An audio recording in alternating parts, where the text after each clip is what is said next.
Ladies and gentlemen, it looks like we are here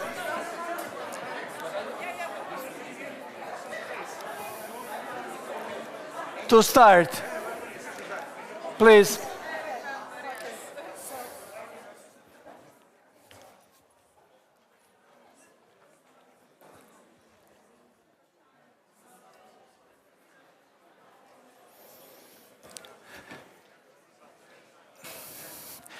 So we are already running late because the previous guys that are expert in geopolitics and economics, they always need more time. So we'll have to start, and we are happy to see you here in the room. I hope we will make the good round table not to make you boring and help us all learn something. We have a fantastic lineup of speakers here. We have, you see, gender equality at the 50-50, what is not usual case. And so the first success is already here. We have 3 ladies, and so it's normal that we start with gentlemen. So the first gentleman here on our right side is coming from pharma industry. It's from Novartis, Mr. Schroeckenfuchs, and we'll get perspective from the company's view on the main topic we will address today. Then the gentleman second to the right is director of the World Health Organization Europe, Hans Kluge.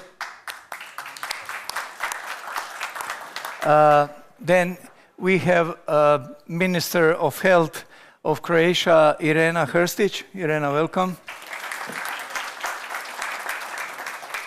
And to my left is Valentina Prevolnik Rupel.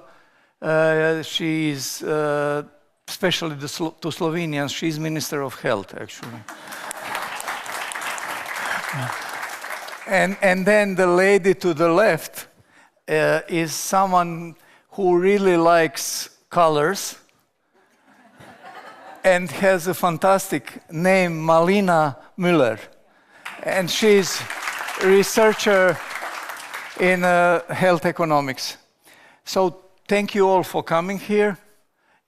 We'll discuss a very important topic, and all topics in this world are now important. I don't want to make too long introduction. Usually some anchors take opportunity to become main speakers. I'll not. So very briefly, what we want to discuss is how European healthcare systems and healthcare in general can become, or maybe is, our greatest competitive advantage. And because we live in the world where whatever was taken as an obvious truth yesterday or a year ago is now becoming inconvenient truth. Because many things that were scientifically accepted, they were institutionally supported, and basic of policies are now in a phase of denial. So many things we'll address today, and that probably our speakers will be arguing for, are the truths or arguments that would not be taken in every part of the world as a legitimate and the acceptable one. But what I think is important is not what kind of truth is accepted, but what kind of truth is the truth. So let me start with Dr. Hans Kluge, director of the World Health Organization. Let's come to the core of the story. Everyone was and still is talking about Draghi's report on competitiveness. And the word competitiveness is becoming a buzzword that we use to explain everything what we understand and don't understand. But Dr. Kluge, if you look into the question of European competitiveness, and then on one side, and healthcare systems on the other side, how you see and understand this relation? Do you see healthcare and healthcare system as a strong element of European competitiveness, or it's just expense that we should rid of in favor of some other new priorities that been pushed on the agenda as something we have to care on? Please. Thank you, and first and foremost, thank you to you, Minister Rupel, for the invitation that we discussed a couple of months ago. I'm always very happy to come to your beautiful country and to Bled. Can't wait for my run tomorrow morning. But on the question, maybe before, it's two sides of the same coin. But before I go there, I would like to echo what the President told in an amazing speech this morning, that even if we factor health as competitiveness, we should never forget that what Jean-Jacques Rousseau told on the social contract, that the legitimacy of a state depends on how a state is taking care of its people, particularly the vulnerable. That yes, it's competitiveness and we have the data, but it's also a human right. Health is not a commodity, right? So now going to the competitiveness, yes, I think it's a bit a pity that this in the Draghi report was not really put straightforward. While the evidence is there, we are an aging continent, right? By 2050, 1 out of 3 people will be 50 years or older, while retirement ages are pushed up. But what we see is an increasing gap between increasing life expectancy, which is good, but healthy life expectancy. So we live longer, but unfortunately not healthier. This leads to absenteeism, to loss of productivity. So it doesn't make any sense if you push up retirement age, but you don't make sure that your workforce is really productive. So this is one point. Another point is that definitely investing in the healthcare sector is a vital area for economic growth. And I think that the Draghi report did very well on investment in biotech, in pharmaceuticals, in digital health and artificial intelligence. But of course, looking from a public health perspective and having an overview of the 53 health systems, our health systems have to be what I call innovative ready. So there's a lot of work to do to absorb those innovations. And sometimes innovation for me means to implement what we know is working. And here I would like to give an example of the host country on primary healthcare, where Slovenia has done a lot. We calculated that in our pan-European region, every year, there are 7 billion primary healthcare visits. I mean, 7 billion. These are 7 billion encounters between the population and healthcare workers. 7 billion opportunities for prevention, to help people to drink less, to stop smoking, for safe pregnancy and safe childhood, to encourage elderly people to be a little bit longer active. Actually, 7 billion opportunities to detect mental health problems like depression and anxiety. And it's more than clinical encounters. Actually, it's a touch point between the population and the government, which is so crucial for trust building. Because if the people don't have the trust in the public service, they're not going to come. And again, this is the whole aspect of social participation, which is also a brand of this country. So I can elaborate a little bit later, but I think this is at the core of the new WHO European Health Policy, the European Programme of Work, which I'm going to present to the 53 Ministers of Health in October, primary healthcare as the cross-cutting program. Because most of the diseases can be treated in primary healthcare, unload expensive complications to the hospital. But it has to be digitized, it has to be multidisciplinary, and very important, we have to have the healthcare workers. I just came from summer leave, although my wife told you worked every day, but I think many of you did. But if you need in France a doctor, you have medical deserts. You need to go 50, 60 kilometers and maybe wait 2 to 3 weeks. So we need to nurture our health workforce, really, in the primary healthcare. Thank you. Thank you, Dr. Kluge, but let me be a devil's advocate, Malina. Let's say for the people with the values being nurtured in the European zone, that looks like obvious. But I'm American, and I would say, look, guys, this is too expensive. Who needs that? We are more competitive, and you are working for the institute that is doing research to bring evidence showing that actually it's not just a kind of discourse that is acceptable because promoting equality or fairness or whatever sounds good, but you know, you are working on that with your team from the institute to bring hard evidence about what Dr. Kluge was just saying. So what would you say if I wouldn't be so kind to you but attacking? Thank you. So the US is in general always a super example in the current times. I would argue that it is not only, okay, we talk about competitiveness, but it is not only about competing areas, because we often talk about, okay, digital innovation, green transformation, defense, and education. And then we debate about, okay, where to invest, how much should we invest. But the truth is, and this is what we are neglecting, that none of these priorities can succeed without a healthy population.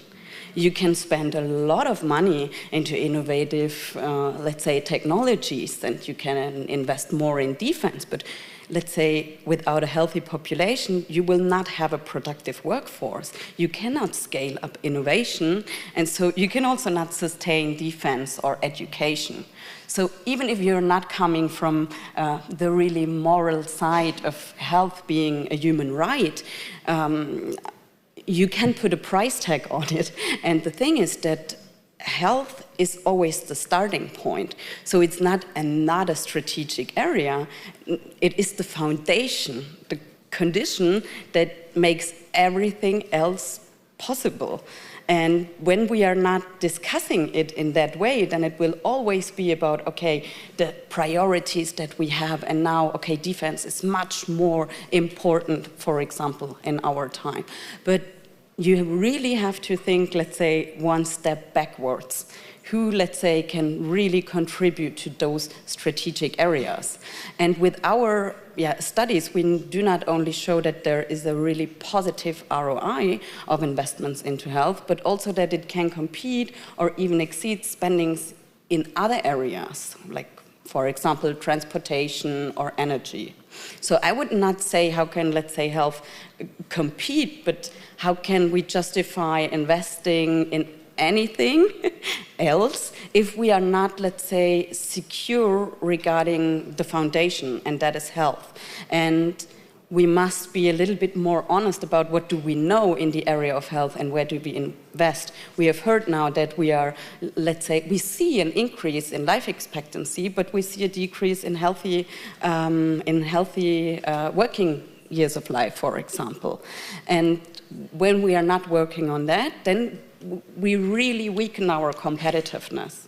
And this is where we should understand. We're really seeing health as a strategic asset that is the foundation of everything, and not just another, let's say, line item or a cost factor. And I think in order to make this also to our US friends a little bit more tangible, we must also talk in different ways about spendings in these areas. So we must see it as another area in which we invest, like transportation or energy, multi-stakeholder investments, long-term mechanisms, and accountability of the outcomes. Something that we do not have in the area of health, and what would be in other areas where you put money in, unbelievable. And I think when we work on this, when we really get this shift of mindset, then we can also discuss at a different level with US friends, let's say it like that. Okay, so that's the text you would say to Minister of Finance, trying to convince him that he should allocate money to healthcare and not to defense. I would say you have to think about it in combination. Okay. So it's not a this or that. It's okay, how can we really find, let's say, a good allocation between all of this? Because only when we know that health is, let's say, at a specific or certain level, not only now, but also in the future, then we can talk about where and what to invest in defense. Okay, thank you. Let's stay on the left side. Also, some see this as the right side. What, Minister Prevolnik, Rupel, when you come to your office and then you have to make daily based decisions, and then you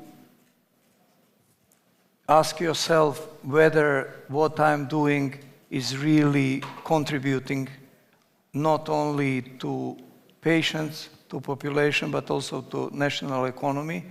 And then what is your understanding on the practical level, or what you did last year and a half already, that would come into the line like, these are very competitive things I did in the last year and a half.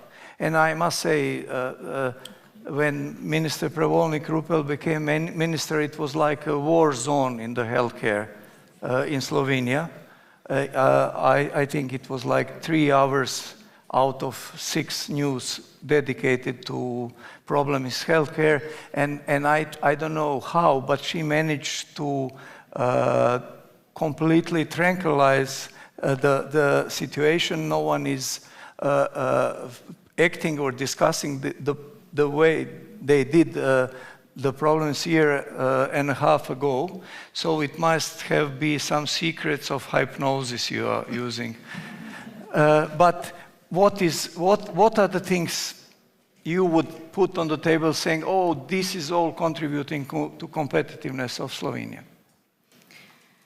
Okay, thank you for this wonderful question. I only have 30 minutes, I see. But yeah, if you think like on a daily basis, very concretely, what you want to do everything that can bring more health to our patients. And then health is an outcome, how you measure it. Hans mentioned it, Malina mentioned it, it's healthy life years expectancy. If we look at Slovenia, we have above EU average healthy life year expectancy, which is increasing, not decreasing, and we have above average EU average life expectancy. If you look at our expenditures on health as a percentage of GDP or per capita, it's lower. So I think we, in a way, not in a way, we are competitive. I think we have a good healthcare system. And then if we go back and ask ourselves why, what is this key factor that I would say that makes our health system so good? It's human resources. I think it's the, like 20 years ago, you know, we were dealing with infrastructures, with buildings, with equipment where we had to invest. Nowadays, I think it's only human resources. That's the first. And we want to motivate the human resources to have good knowledge, to be you know, top, to get what they need for their work, to work in an innovative way, be it drugs, be it technology, be good working conditions. And that's basically the direction that I want to go every day, to see how to motivate workers in healthcare to higher their expectation and satisfaction. And I think we actually managed in the last 2 years. We did many measures in this area, and it had results. If I look at the results, the number of healthcare workers increased. It's the number of dentists, it's the number of medical doctors, it's the number of nurses that increased in the last 2 years, which is not so easy because the fight at the European level for the human resources is tremendous. It is. We have neighboring countries that pay healthcare workers more than we because they have higher GDP. It's Austria. But they decide to stay here.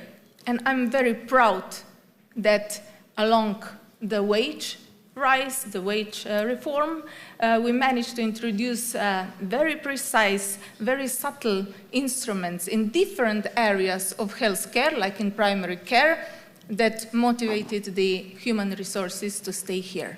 Of course, there are other factors that contributed and made the human resources motivated, such as introduction of digitalization, use of AI, biggest investment cycles that we saw in the last 10 years that we have now going on in the infrastructure, in the equipment, but always we think about human resources. That's for me is the key point. Okay, everyone would agree it's really global fight for talent and people and to motivate them. Maybe just a small comment on how things really work in terms of competitiveness on the long-term scale is when Slovenia became independent, if I remember well, life expectancy in Slovenia was equal to the United States. Now it's 6 years longer. If you are born in Slovenia, you're expected to live 6 years longer than an American, with 4 times less expenditures per capita. Would it be a better argument of how system can be competitive based on the values and arguments we heard from Malina, from Hans Kluge and others? Because if you move yourself a bit higher, you can see what works in reality. And part of this is obviously workforce. Dr. Hrstić, or Minister, or Irena, because she was my student.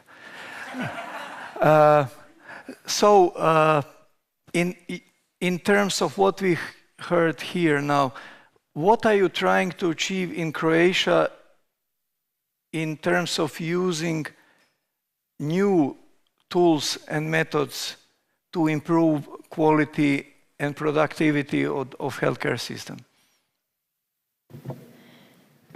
Thank you for the question and thank you for the introduction. And at the beginning, I want to thank you all of the contribution to discussion because you have said almost everything that I wanted to say right now. But I will try to explain you from Croatian point of view.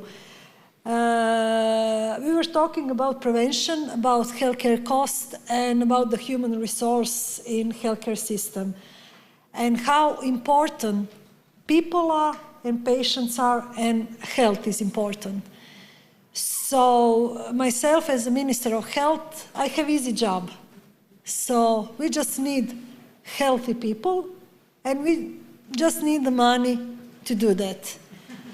It's a very interesting way that you have said that you don't have any problem in the numbers of healthcare workers, but you have said that it's completely different in the western parts of Europe. That's the introduction and to answer your questions. So I think that we really need to think lots of years in advance to be prepared for the future among interest in working in healthcare system. Because I think because of healthcare is rapidly changing and is rapidly changing due to innovations. So we need to have people who is a fast learner and we need to have not enormous amount of money, but we need to have a good decision how to invest enough money to get our goals.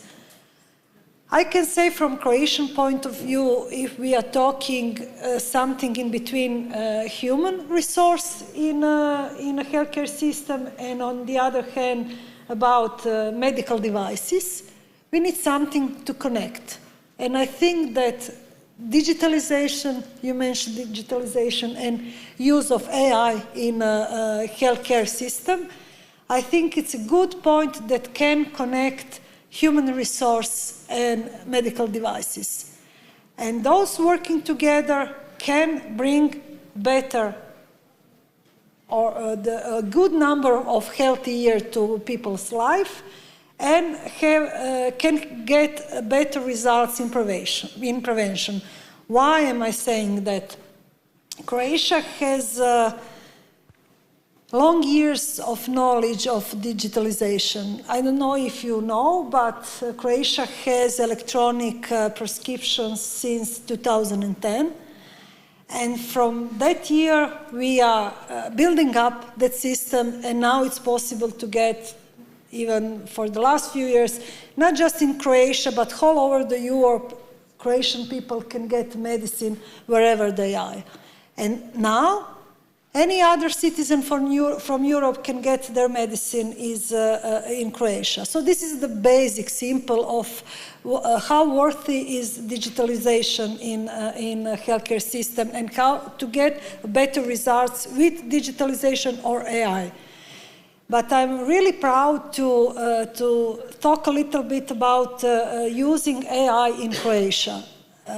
We have, for the last few years, we have AI in the screening program for lung cancer. And I think this is probably the best example how AI can help health workers to get through the mass of people to diagnose the disease with help of AI in an early stage. And on top of that, you need a healthcare worker to control the results, and after that, get to the treatment and to have quicker diagnosis and to get better outcomes for the patients. So if we are talking about the combination, what we need to do, at least what I need to do in Croatia, and if we are talking with who we need to talk in government, I think the whole government has the interest to invest in healthcare.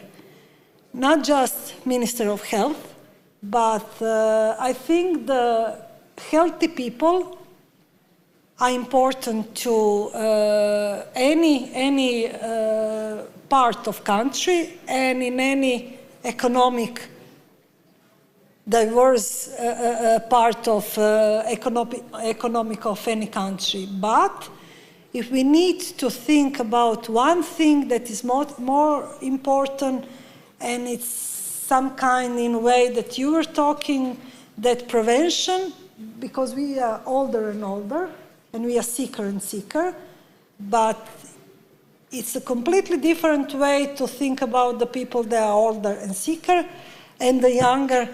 And they are, which is more important, the younger people are not healthy. So we need to have in mind that our point of view should be on both ways, for elder and for younger people to a prevention. I don't know if I explained, but I think this is the conclusion of a question. Thank you. Yeah, some digital and AI projects were started so early that then now these are probably the only big databases in the country in the terms of how many data were stored and accessible in a structured way, but probably not used enough to make decisions.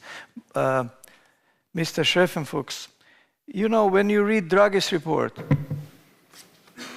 it comes to conclusion that actually pharmaceutical industry, biotech industry, and chemical industry that creates a family are probably one of the resorts of our hope for the future, because we are still strong and competitive globally, and because of that also priorities. And if you look Slovenia, for example, you will see all this family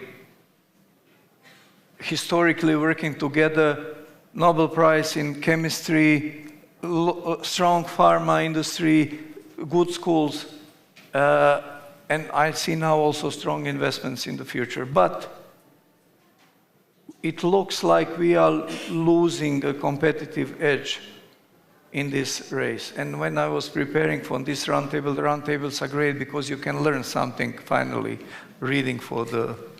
So when you look into the data and you see what's happening in China, for example, I was shocked how the share of clinical research and trials has increased as a share of total global research. So your company is really one of, you know, the companies and sectors you would bet on for the future. How you see the future and the presence from this point of view? Yeah.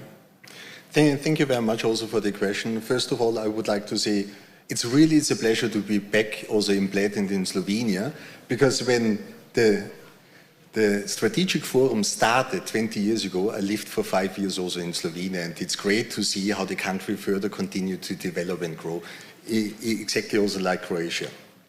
I think for me, what is interesting, if you think about competitiveness, I think Europe has many of our ingredients. And for the last 7 years, I lived in the Middle East. I'm European, coming back also to Europe. You can see brilliant scientists. We have a great infrastructure. We have many things, and also our experience to be leading edge also in the life science industry. But nevertheless, we are slipping also on competitiveness. And what is also nice to hear, and especially also this is also my experience for the countries I'm responsible, from Southeast Russia as well as also Central Europe, there's a big hunger that health is really seen as a value. You can see in many Western European countries, value became a cost. It's more how to keep also the healthcare system on the same level, to avoid to lose. And I think this is exactly where a vision is needed for Europe. How can we create that health is a value for the society, but also an economic value? And for me, what is really also interesting to see between US, what you mentioned also about research and development. 20 years ago, the research and development difference between US and Europe was 2 billion. I think nowadays it's 22 billion. Nevertheless, the pharmaceutical industry is still investing 50 billion into the healthcare sector in Europe. We have 900,000 direct employed people. In general, it's 29 million where we create jobs in Europe. But we have a losing edge to the US, where it's a much more innovation-friendly environment. Another point, clinical trials, what you mentioned. What was also shocking for me is over the last years, from 2009 up to now, we had more or less a share of clinical trials of 44% in Europe. Now it's only 21%. So it's halved over the years. And clinical trials is an indicator of launching innovations. I think 20% of the medicines which get approved in the US will never enter the European market. And if we talk about health is a value for the society, what is the biggest value in increasing health and keeping also people healthy? It's the innovation. The new innovations which makes the difference. And I think that's why also a dialogue like in Bled is so important, because all the healthcare key stakeholders have to come together and find new solutions how to fund medicine, and at the same time to find the balance between being innovation friendly, at the same time how to create also space for fast access of medicine for populations, because then we are coming closer to what we would like to achieve in creating a healthy society. If we would have more time, then I would ask you, who should do what on the list of all the players you mentioned to change it? Because these are the numbers that should wake up, you serve as a wake-up call, but then if we want to act, obviously everyone has to do his job. And then obviously not everyone doing, that's why we are losing. In the terms of football, someone playing in the attack or in defense is not performing. But we'll come back. Thank you. So, Mr. Muller, Mrs. Muller, when you now hear all this evidence and you look also into your research, you get numbers and you have kind of informed view of the world. What makes you very happy, and then what makes you unhappy? Because you see, like, you know, people always wanted to fly, but then they finally can. And then you know how to fly, but we don't see us, we don't want to fly. What makes you happy, what makes you unhappy? Yeah. Thank you. So first of all, it makes me happy that we have today this panel here, because as far as I understood, this is the first time after 20 years that health has kind of an own place. So yeah, this makes me happy. And besides that, so what we have developed over the past 10 years is several approaches to capture the value of health also beyond the healthcare sector. So what we have shown is that you can measure it. And I'm convinced that if you can measure it, you can also shape it.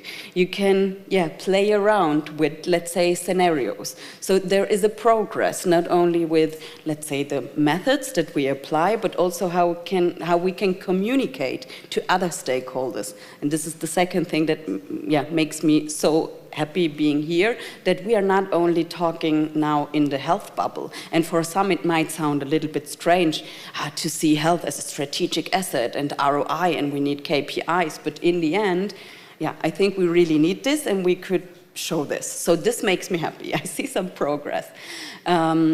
What at the same time is directly linked to this and makes me a little bit unhappy is that although we know a lot of things already for quite some time, we are still not investing enough into the right things. So prevention is still underfunded.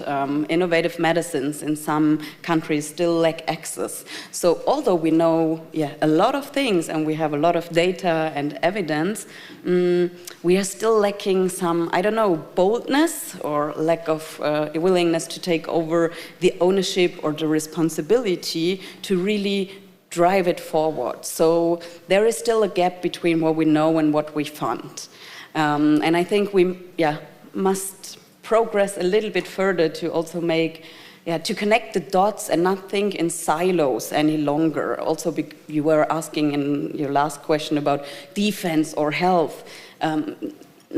Let's not talk only in silos and about silos. And then when we connect the dots, we can also pick up what the Draghi report meant a little bit better. And so I'm very positive looking towards the future, and this makes me happy. Thank you, that sounds good. So I hope it won't end up in our capacity to produce healthy soldiers.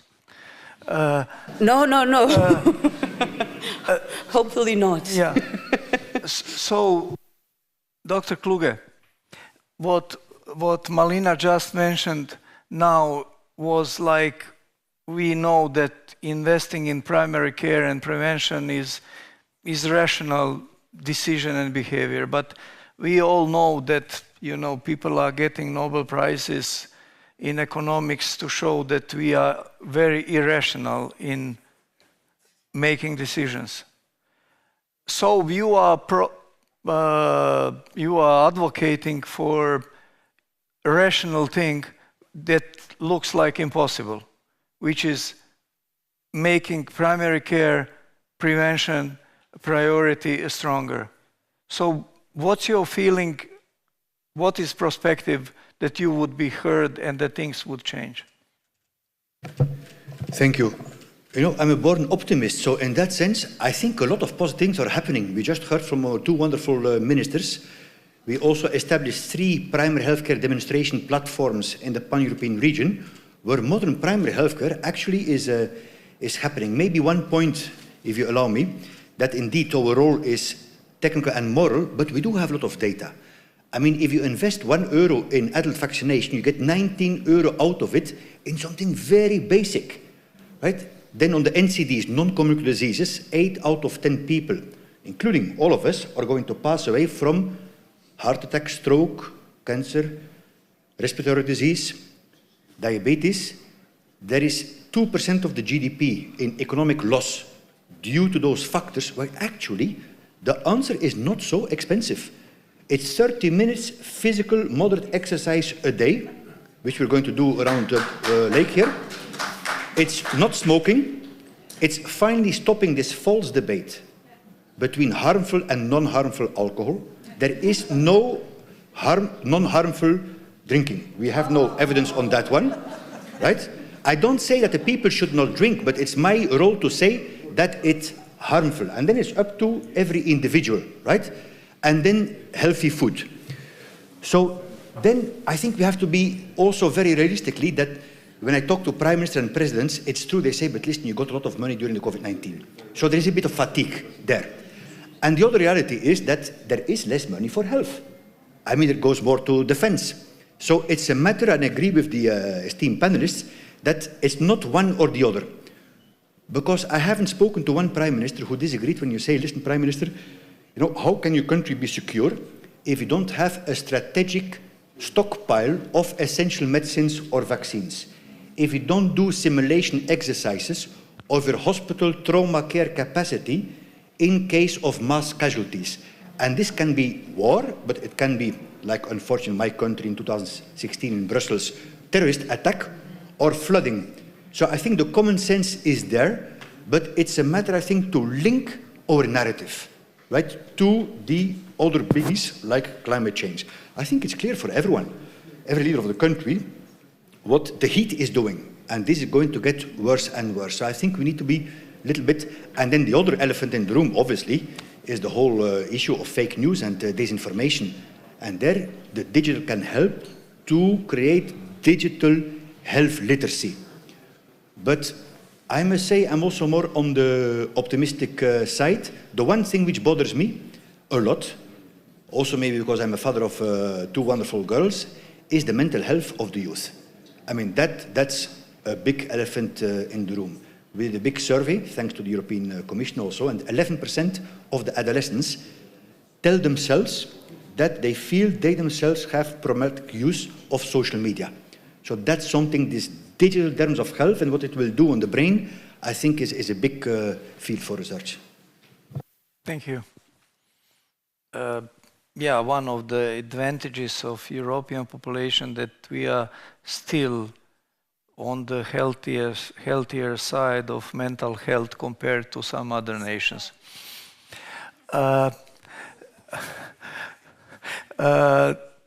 Dr. Prevolnik, so when you hear this discussion and then you come back again to your office, you will go again, and then you think about different side of the world, how you work with the government, Minister of Finance, Minister of Economy, Prime Minister, to promote the values and the results and the outcomes you see and you can put on the table as a measurable figure.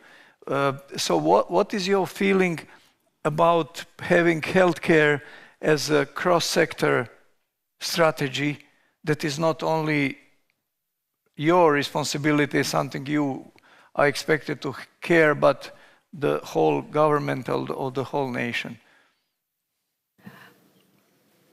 Yeah, definitely I see health as a, as a policy that goes across the sectors, definitely.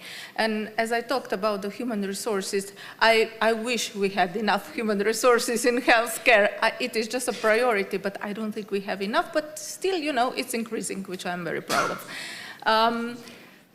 But, if you only think about the human resources, what you need to have a knowledgeable, innovative human workforce, you need to work with other sectors, which is at least, science, it's research, it's education, then it's the, you have to somehow estimate the needs, which doctors you need where. So it's also the economy, it's the finance. So it's like everyday work that you have to work together, and I strongly believe in this health across all policy. That's the right approach to go.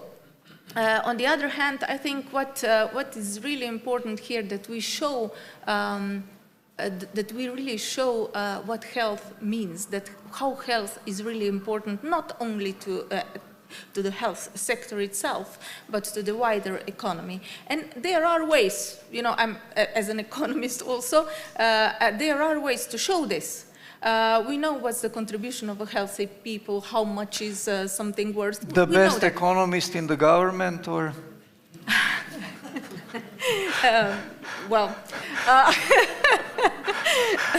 No, but there are ways to show this. It's not a secret, there are like human capital approaches and other approaches where this can be calculated. And what is really important is that we have to have the numbers, we have to measure the outcomes. And that's something that we were working really hard on in the last 2 years, where we introduced the Act on the Assuring Quality in Healthcare, Strategy on Quality, Quality Indicators, because their quality of healthcare alongside the all procedures that are going on in the healthcare are the ones that lead to good outcomes. And when we measure outcomes and we can compare them to the costs, then we can really show, that it's worth investing in health, because health is investment. Basically, when all the sectors come together, they complement each other, is what, it is only then that we get what we want. It is health, more health for people and healthy population, which can then, of course, contribute to all the sectors again. Yeah, it's very simple. Price and quantity, and then you get outcome which is high quality or not. And usually people forget one or other side, although it is simple. Minister Hrstić, so after hearing all these ideas and stuff, what would be your priorities in investing in health in Croatia?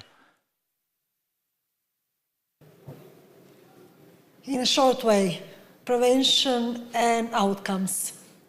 Why? Because I think that medicine is changing, and we are changing as citizens and people, as we are traveling much more. We are not stuck in one part of world. We are changing the parts of where we live. And why I have said the outcomes, because I think that we need to know the value of how much money we put into healthcare system and what we get. The only goal is to get healthy people, to be healthier. And we need to know how much we need to invest to get 1 year of health life more than we have right now. And I think that Croatia is right now, it's not on a good size, on a good side for the number of healthy years in a life. So I think that's the first thing that we need to do, prevention and measuring the outcomes. And we are doing that. And then probably focusing on what Dr. Kluge said, smoking, drinking, and all other hard stuffs. Cheapest. So, what I wanted to ask you when we ended the previous discussion, I ask you now. What would you do ideally to make European life sciences, biotech, and all related sectors competitive globally and being leaders again as we were 10 years ago? When I'm in Boston, I like to walk from Boston to Cambridge. By foot, it's 6.2 kilometers, and then I cross by a beautiful big Novartis building at the Kendall Square. So more buildings in US or in Europe? I think there are many buildings in Europe, but the Research and Development Center in Boston is quite impressive. I think in general for us, it's three things where we have to focus, and hopefully this dialogue we started here in Bled can be also continued. It's simplifying processes, then it's also shorten market access and create the innovation-friendly environment. And one other, it sounds simple, but I think this is where we need a dialogue. There are many points below how to create it and how to create this infrastructure. But what is also important, and it was mentioned here, it's also prevention. One is not to smoke, not to drink alcohol, to sleep long, but also knowing the numbers. I think, do you know that only 30% of females go to mammography in Europe? Do you know your numbers for lipid levels? Do you know your numbers for Lp(a), which is a predictor of cardiovascular events? How many of the males know their PSA value, which is a predictor for prostatic cancer? I think it's also a responsibility, not just from the government. I think it's a responsibility of each single human to take it, to keep also the society healthy. And I think using also the opportunity of prevention and screening is something which is really important. Thank you very much. Yeah, that was kind of concrete and surprising both, because not only giving suggestion what should be done on the competitive side, but also I really like to hear from pharma advocating preventive and public health measures. Yeah. We need to end in 5 minutes, but we were 12 minutes late, so globalists will take us 5 minutes. I don't accept that.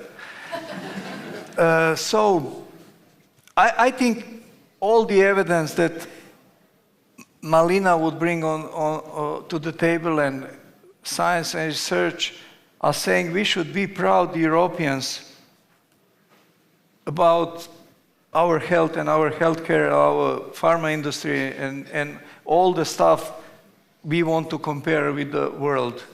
And we should really not forget it. The one institution we should be proud of historically, because it was probably the most productive institution ever established internationally, was the World Health Organization. And I'm saying this, of course, pro domo suo, because the institution that I was director was, and is still named, Andrija Štampar, and the guy who was the first president and founding father was Andrija Štampar. So, Dr. Kluge, we are now hearing strong voices, but not only voices, initiatives to really finish with the WHO. Some big countries like US think that this is useless and we don't need it. And we all know the results and the outcomes, but we also know that some things should be seriously changed, and for better, definitely. So if someone would say to you, please close the WHO, what would be your answer? Definitely I would be accused of a bias, probably. But seriously, the WHO is not me. The WHO is all of you, is the people, is the member states. And it's the only multilateral institution where every country has a voice. Big one, small one, and we're 80 years old, so it's a pity it has to happen because of this, what you mentioned. But I think it's timely for WHO to look into its soul. Actually, I just came out of the video conference with Dr. Tedros, who passes best regards, particularly to over to ministers, and the 6 region directors. And WHO is, together with UN Secretary General, trying to become fit for purpose. #1 core mandate, not doing a little bit of everything, go back to the basics. What is it that WHO was established? I mean, there we heard it. I mean, that was amazing. We heard from everyone. The prevention linked to the primary healthcare. I mean, no one is outbidding us there, and this is crucial, really, is #1. #2 is efficiency. Everyone has to, ministers of health, governments, value for money. So to move also closer to where are the needs greatest. I myself am moving, I have moved the whole administration of Copenhagen to Istanbul, communicable disease to Almaty, right? So we have to evolve. And the third one is a restructuring, absolutely. And to benefit, speaking now as European, pan-European, 53 member states, from the tremendous capacity we have in the region. So WHO is not sitting in Copenhagen, somewhere of the country office. It's so much expertise. We have Professor Branco here, also from the Public Health Institutes. We have so many institutions which can deliver. I think the key word is unity, because ultimately we're moving forward and we're improving, but meanwhile there are people who cannot afford healthcare. There are mothers alone with children who are pushed into poverty, who have to choose between buying drugs for a rare disease or sending them to schools. And I think that is WHO in its broad sense, all of us together. It's the humanity that we cannot lose. Who are we leaving behind? No one should become poor due to ill health. Thank you. Okay. Thank you so much.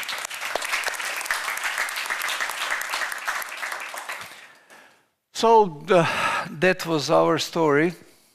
Thank you all for being so kind to me. And I think, yeah, we may have questions here. Please, thank you. Hello, my name is Dr. Kalan, and I'm very thankful for your appearance here today. There are 2 ministers here who have the really difficult and tough role in their countries. What I'm about to ask and comment about is the innovation of Europe is in their healthcare. Innovation in terms of progressing and speeding up all the research, because Europe is self-sufficient. COVID epidemic showed that Europe is self-sufficient in terms of capacities, in terms of inter-country treatments, in terms of showing and sharing the data and research. And I think what is crucial is lowering the burden of regulation. It is still a border for innovative drugs in European Union, even though Europe should be and is free market of transport, service and goods, but in terms of innovative drugs, there are still borders. Those borders are just administrative. If one molecule, one cell, one innovative drug is available in one country, should be available in another when the capacity for their treatments are present. Because small molecules, evidence-based medicine is different to new drugs, medicines, which are the perpetrator of the progress. And I would really appreciate that this panel goes further in European level, even though the WHO, in terms of deregulating the borders in European country, because there is a knowledge, there is innovative, there is a science, and there is economy for that. So the politicians... I must say that there is an art of asking questions. Sorry, the question is, who is going to lead the role? Thank you. You see, so thank you so much. I think we are after this discussion, even more convinced that we should not lose our values, understand that our strength is not our weakness, and that we have arguments in favor of that. So thank you so much.